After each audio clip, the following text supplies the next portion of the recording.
Hi friends, welcome to Bindu's receipts. நான் இன்றைக்கி vegetable biryani பண்ண போகிறேன்.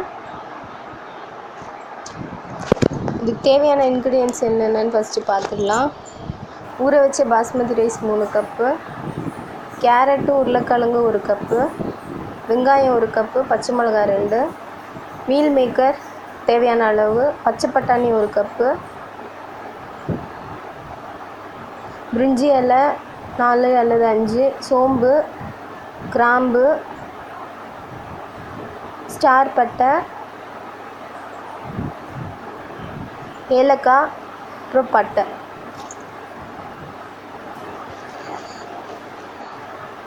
Lemon juice, biryani masala 1 teaspoon, ginger garlic paste, அப்புறம் சாஃப்ரான் கலர் பவுடர், உப்பு தேவையான அளவு,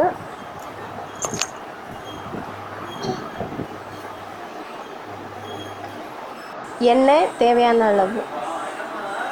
இப்போது எப்படி செய்யறதுன்னு பார்க்கலாம். ஃபஸ்ட்டு ஒரு குக்கரில் எண்ணெய் விட்டுக்கோங்க. எண்ணெய் நல்லா ஹீட் ஆகணும். எண்ணெய் நல்லா ஹீட் ஆனதும்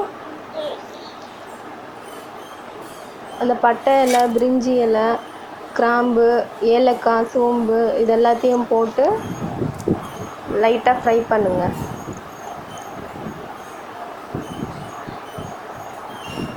லைட்டாக அந்த எண்ணெயில் ஃப்ரை பண்ணிவிட்டு அப்புறம் நீங்கள் சின்ன சின்னதாக வெட்டி வச்சுருக்க வெங்காயத்தை அதில் ஆட் பண்ணுங்கள்.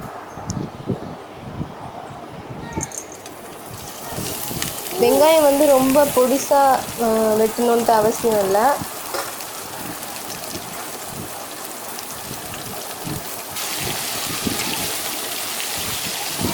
இது நல்லா ஃப்ரை பண்ணிக்கோங்க. எண்ணெயிலேயே அந்த வெங்காயம் நல்லா வதங்கின அப்புறம் அந்த பச்சை வாசனை போனதுக்கப்புறம் நீங்கள் பச்சை மிளகாய் ஆட் பண்ணிக்கோங்க. பச்சை மிளகாவை வந்து 2ஆக கீறிட்டு போட்டுக்கோங்க. அதை ஒரு 1 மினிட் நல்லா ஃப்ரை பண்ணுங்கள். இதில் நல்லா குக் ஆனதும் நீங்கள் சின்ன சின்னதாக வெட்டி வச்சுருக்க உருளைக்கிழங்கையும் கேரட்டையும் ஆட் பண்ணிக்கோங்க. ரொம்ப மெலிசாக நீங்கள் வந்து எந்த வெஜிடபிளையும் வந்து வெட்டிடாதீங்க. ஏன்னா அது குக் ஆகும்போது உங்களுக்கு ரொம்ப மெலிசாக வெட்டினீங்கன்னா அது அப்படியே கரைஞ்சி அந்த இது வராது, உங்களுக்கு கன்சிஸ்டன்சி வராது. இதுக்கப்புறம் பச்சை பட்டாணியை ஆட் பண்ணிக்கோங்க. இது எல்லாத்தையும் நல்லா எண்ணெயில் வதக்குங்க. ஒரு 1 or 2 மினிட்ஸ் நல்லா வதங்கட்டும்.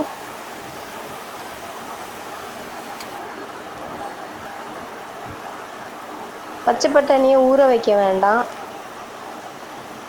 இதெல்லாம் ஆட் பண்ணி நல்லா வதக்கிக்கோங்க.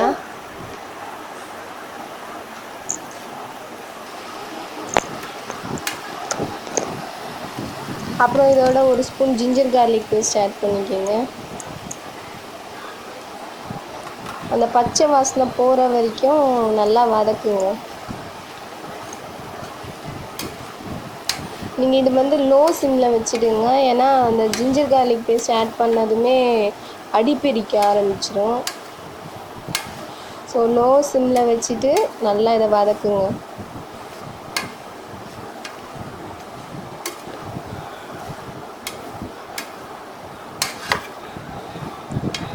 நல்லா கிளறி விட்டுட்டே இருங்க, அப்போ தான் அடி பிடிக்காமல் இருக்கும். ஸோ இது நல்லா கிளறி விட்டு அப்படியே வேக வைக்கணும். அதுக்கப்புறம் 1 ஸ்பூன் பிரியாணி மசாலா ஆட் பண்ணிக்கோங்க.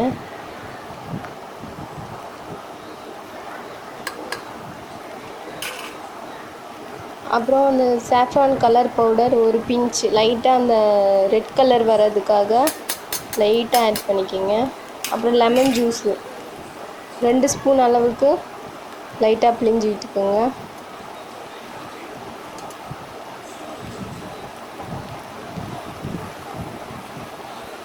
அப்புறம் இதை நல்லா வதக்குங்க. இதெல்லாம் அந்த மசாலா வந்து எல்லா வெஜிடபிள்ஸ்லேயும் ஆட் ஆகுற மாதிரி நல்லா வதக்குங்க.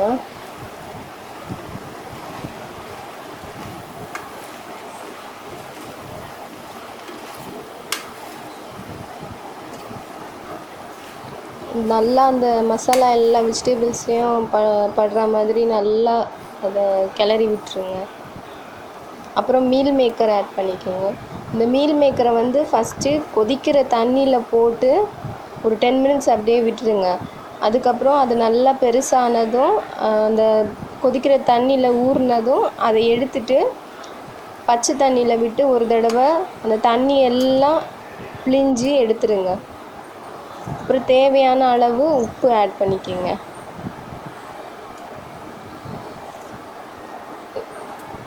உப்பு கொஞ்சம் நிறைய போடலாம், ஏன்னா வெஜிடபிள்ஸ் எல்லாத்துக்குமே நீங்கள் இப்போ போடுற உப்பு தான் அரிசிக்கும் சேர்த்து. ஸோ நிறைய உப்பு ஆட் பண்ணிக்கோங்க. இது எல்லாத்தையும் நல்லா கிளறி விட்டுக்கோங்க.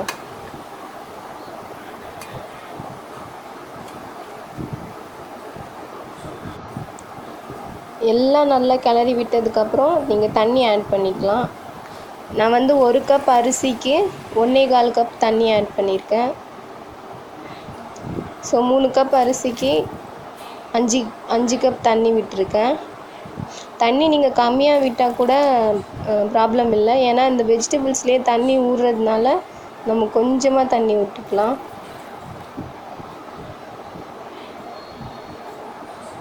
ஸோ தண்ணி விட்டுட்டு இது நல்லா எல்லாத்தையும் நல்லா மிக்ஸ் பண்ணுங்கள்.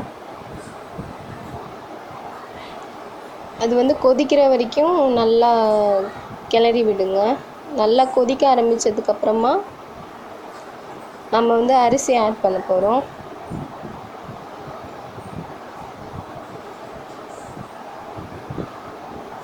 ஸோ இப்போ நல்லா கொதிச்சிருச்சு.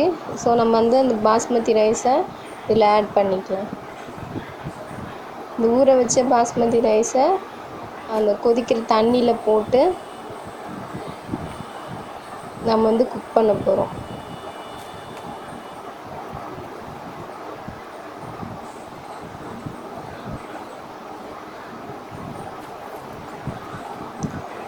அரிசியை வந்து நீங்கள் 1/2 அன் ஹவர் ஊற வச்சா போதும், அதுக்கு மேலே ரொம்ப நேரம் ஊற வைக்காதீங்க.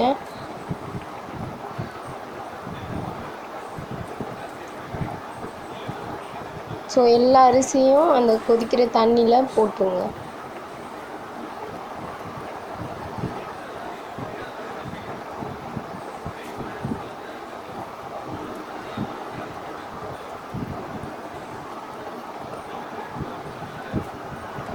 அரிசி ஆட் பண்ணதுக்கப்புறம் ஒரு கரண்டியால் அந்த அரிசி வந்து மேலே மட்டும் ஒரு லேயர் மாதிரி ஸ்ப்ரெட் பண்ணி விட்டுருங்க.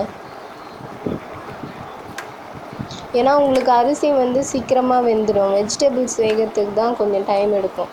அதனால அடியில் வெஜிடபிள்ஸ் மீல் மேக்கர் பட்டாணி எல்லாமே போட்டுட்டு மேலே அந்த அரிசியை ஒரு லேயர் மாதிரி ஸ்ப்ரெட் பண்ணி விட்டுக்கோங்க. ஸோ அவ்வளோதாங்க. அந்த குக்கரை மூடிட்டு ஒரு விசில் வர வரைக்கும் நீங்கள் வந்து குக் பண்ணுங்கள். ரொம்ப லோ சிம்மில் வச்சு குக் பண்ணுங்கள். ஒரு விசில் வந்ததும் ஓப்பன் பண்ணுங்கள். டேஸ்டியான வெஜிடபிள் பிரியாணி ரெடி ஆயிடுச்சு. கண்டிப்பாக வீட்டில் ட்ரை பண்ணுங்கள். சிம்பிளான டேஸ்டியான வெஜிடபிள் பிரியாணி கொஞ்ச நேரத்துலேயே ரெடி ஆயிடுச்சு.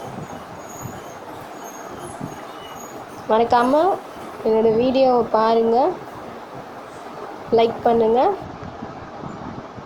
உங்களோட கமெண்ட்ஸை கண்டிப்பாக அப்டேட் பண்ணுங்கள். பை.